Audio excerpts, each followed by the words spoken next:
Good morning बच्चों। जैसा कि BL सूर्यवंश में आपका स्वागत है। आज हम पढ़ाएंगे कक्षा 7 का सामाजिक विज्ञान का पहला पाठ है तुम्हारा पर्यावरण, भाग दूसरा है। तो पर्यावरण। लंबी छुट्टियों के बाद जब रवि स्कूल जा रहा था तब उसने देखा कि उसके स्कूल के निकट में खेल के मैदान में खुदाई हो रही थी। वहीं एक मैदान उसके खेलने के लिए वहाँ पर था। लोगों ने बताया कि वहाँ अनेक फ्लैटों वाली एक बड़ी इमारतें बनेगी। जब रवि को समझ में आया कि मुलायम घास, गेंदे के फूल एवं तितलियां वाला विशाल मैदान अब हमेशा के लिए नष्ट हो चुका है, तो उसकी आंखों से आंसू निकल छलकने लगे। उसने यह बात अपने सहपाठियों को बताई। सुबह भी सभा में प्रधानाचार्य ने भी बहुत उदासी से देखा और कहा, देखो कैसा हमारा पर्यावरण बदल गया है। यानी पर्यावरण जैसे एक स्कूल का मैदान था, वहाँ पर एक घास थी, मुलायम घास थी और गेंदे के फूल भी, तितलियों भी विशाल मैदान थे, वो हमेशा के लिए नष्ट हो जाएंगे क्योंकि वहाँ एक फ्लैट यानी एक फ्लैट या एक कंपनी या देखो मकानों का निर्माण होना था। कक्षा में पहुंचकर रवि ने अपने शिक्षक से पूछा कि पर्यावरण क्या है? जो कुछ भी आप अपने आसपास देखते हो, शिक्षक ने बताया, अपने आसपास जो कुछ भी देखते हो वह पर्यावरण है। तो रवि कहने लगा, इसका अर्थ है स्कूल भवन, मेज, कक्षाओं में रखी कुर्सियां, यहाँ तक कि खुला मैदान, सड़क, कूड़ा करकट। मेरे दोस्त, ये सभी हमारे पर्यावरण के अंग हैं। शिक्षक ने कहा, हाँ। शिक्षक ने कहा, लेकिन जरा रुको, कुछ वस्तुओं का निर्माण प्रकृति ने किया, जैसे पर्वत, नदियाँ, पेड़, प्राणी, जबकि अन्य का निर्माण मानव ने किया, जैसे सड़क, कार, कपड़े, किताब आदि। शिक्षक कहने लगा, कुछ व्यक्तियों का जैसे कुछ चीज़ों का निर्माण, जैसे पर्वत हैं, नदियां हैं, पेड़ हैं, प्राणी हैं, इनका निर्माण देखो जैसे प्रकृति ने किया है, और कुछ का निर्माण मानव के द्वारा किया गया है, जैसे सड़क, कार, कपड़े, किताब इत्यादि। यानी कहने का मतलब यह है कि हम जिस तरफ देखते हैं, चारों तरफ जो देखते हैं वही पर्यावरण है। अब दो छात्र मिलकर कार्य कीजिए। अपने निकट बैठे सहपाठी के साथ मिलकर प्रकृति एवं मानव द्वारा निर्मित वस्तुओं की सूची बनाइए। यानी हम पे ये प्रश्न उठता है कि हमें दो छात्र मिलकर के अपने सहपाठी से उनके बारे में देखें कि कौन कौन चीज़ प्रकृति के द्वारा बनाई गई है और कौन कौन चीज़ मानव के द्वारा निर्माण किया गया या बनाया गया है। रवि, परमजीत, जैसी, मुनस्ता, आशा सभी यह सूची बनाने के लिए उत्सुक थे। इकबाल ने पूछा, हमारा पर्यावरण क्यों बदल रहा है? तो शिक्षक ने उत्तर दिया, ऐसा हमारी ज़रूरत के कारण है। यानी एक इकबाल नाम का एक विद्यार्थी है, वो अपने शिक्षक से पूछता है कि हमारा पर्यावरण क्यों बदल रहा है। तो शिक्षक कहता है, यानी जो टीचर है वो कहता है, हमारी ज़रूरतों के कारण दिन प्रतिदिन पर्यावरण बदल रहा है। ये दिन प्रतिदिन बढ़ती रहती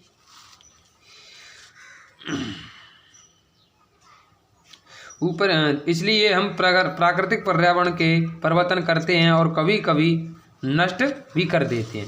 इसमें जैसा कि चित्र में दर्शाया गया है कि प्राकृतिक पर्यावरण और पर्यावरण के घटक कौन कौन से हैं, मानव द्वारा जो निर्मित पर्यावरण कौन कौन से हैं, इसमें बताया गया है।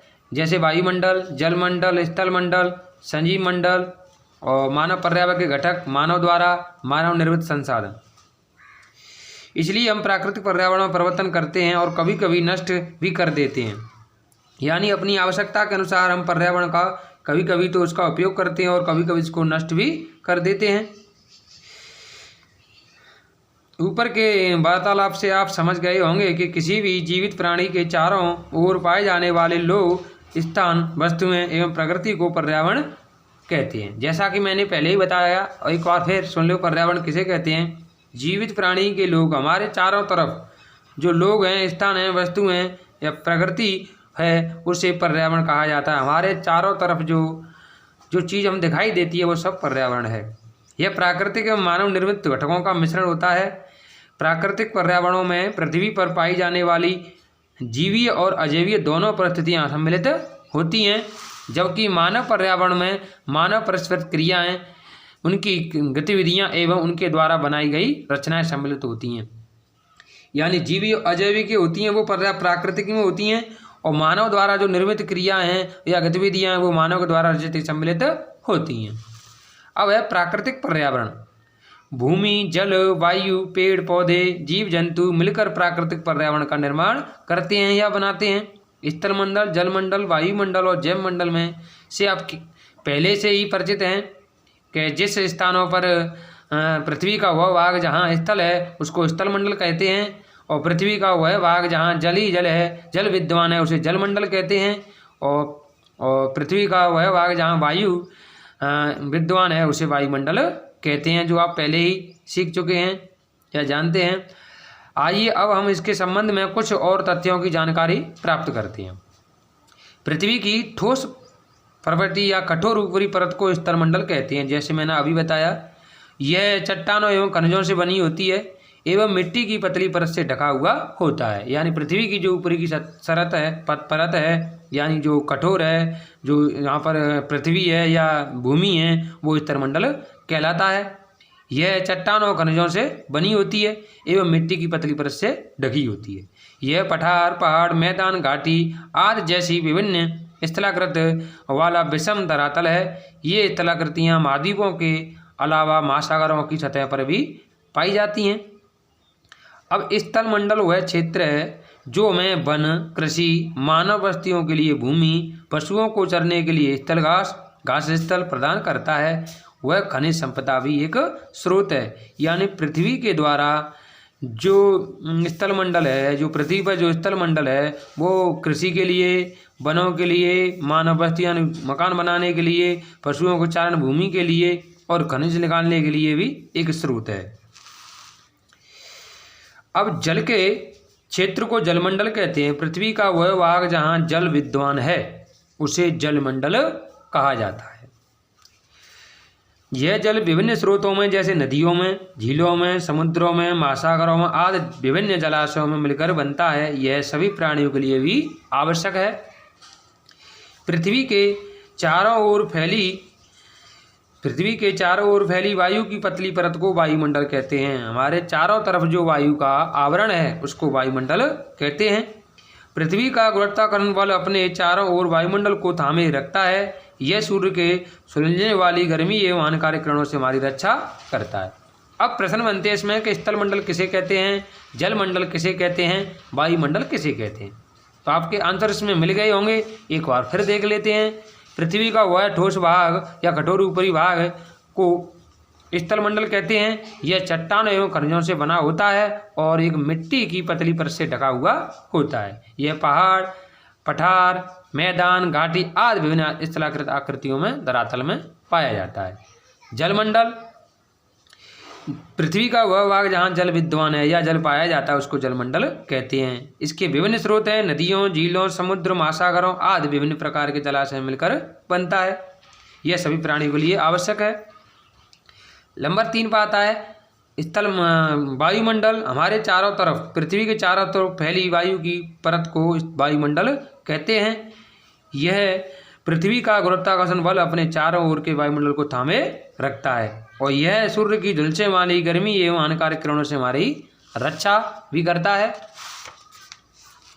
कई प्रकार की गैसें, धूल कण एवं जलाशय उपस्थित रहते हैं। वायुमंडल में परिवर्तित होने के मौसम एवं जलवायु में परिवर्तित होते हैं। अब आता है तुम्हारा जैव मंडल। पादप एवं जीव जंतु मिलकर के जैव मंडल या सजीव संचार का निर्माण करते हैं। यानी पादप और जीव जंतु मिलकर के जैव मंडल या उसको सजीव संसार भी कहते हैं का निर्माण करते हैं। यह पृथ्वी का एक संकीर्ण क्षेत्र है जहाँ स्थल, जल, वायु मिलकर जीवन को संभव बनाते हैं। यहाँ जीवन संभव है उसको जैव मंडल कहा जाता है। यहाँ स्थल मंडल भी होगा, जैव मंडल भी होगा और स्थल मंडल भी होगा, वायुमंडल भी होगा और जल मंडल भी होगा। तीनों का यहाँ जिसके द्वारा जीवन संभव है उसको जैव मंडल कहते हैं। अब पारतंत्र क्या है? रवि ने कक्षा में के एक एनसीसी कैंप में जेम्सी ने आचार्य से कहा, कितनी मूसलाधार बारिश हो रही है, इससे मुझे अपना केरल याद आ गया। तुम सबको आकर देखना चाहिए कि कैसे हरे भरे खेतों और नारियल के बागों में लगातार बारिश होती रहती है। तभी जैसलमेर में रहने वाले हीरा ने आचार्य से कहा, हमारे यहाँ वर्षा ही होती नहीं, हमें तो दूर दूर तक केवल कीकर एवं रेत की नजर आते हैं, लेकिन वहाँ ऊँट भी तो मिलते हैं। रवि ने कहा। एक पारतंत्र के बारे में बताया गया है। जैसे एक कक्षा में रवि ने कक्षा में कहने लगा कि हमारे यहाँ, यानी केरल का वो रहने वाला है, वो बोल रहा है कि हमारे यहाँ कितनी बारिश होती है और हरे भरे खेतों और नारियल के बागों में लगातार बारिश होती रहती है। तभी इसका एक मित्र जो जैसलमेर में रहने वाला था, हीरा, उसने कहा कि हमारे जैसलमेर में तो बारिश होती ही नहीं है, न के बराबर होती है। तो रवि कहने लगा वो लेकिन वहाँ ऊँट तो मिलते हैं। हीरा ने कहा हाँ, ऊँट तो मिलते हैं। जब तुम हमारे रेगिस्तान आओगे तो तुम्हें सांप, छिपकली एवं अनेक कीट भी देखने को मिलेंगे। यानी हीरा कहने लगा। रवि हैरत में पड़ गया। विभिन्न स्थानों पर पाए जाने वाले जीव जंतु, वनस्पति एवं लोगों के रहन सहन के तरीके इतने भिन्न क्यों हैं? क्या सभी का एक दूसरे के साथ संबंध है? बिल्कुल, बहुत संबंध है। शिक्षक ने कहा। जो उसका अध्यापक था उनके कहा इनका भी बहुत संबंध है। सभी पेड़ पौधे, जीव जंतु एवं मानव अपने आसपास के पर्यावरण पर आश्रित रहते हैं। प्राय वे एक दूसरे पर आश्रित रहते हैं। जीवधारियों का आपसी एवं अपने आसपास के पर्यावरण के बीच का संबंध ही पारतंत्र का निर्माण कहलाता है। यानी जीव एक दूसरे पर निर्भर रहने के ही को ही पारतंत्र का निर्माण कहलाता है। अधिक वर्षा वाले वन, घास स्थल, रेगिस्तान, पर्वत, झील, नदी, महासागर एवं छोटे से तालाब का भी एक पारतंत्र हो सकता है।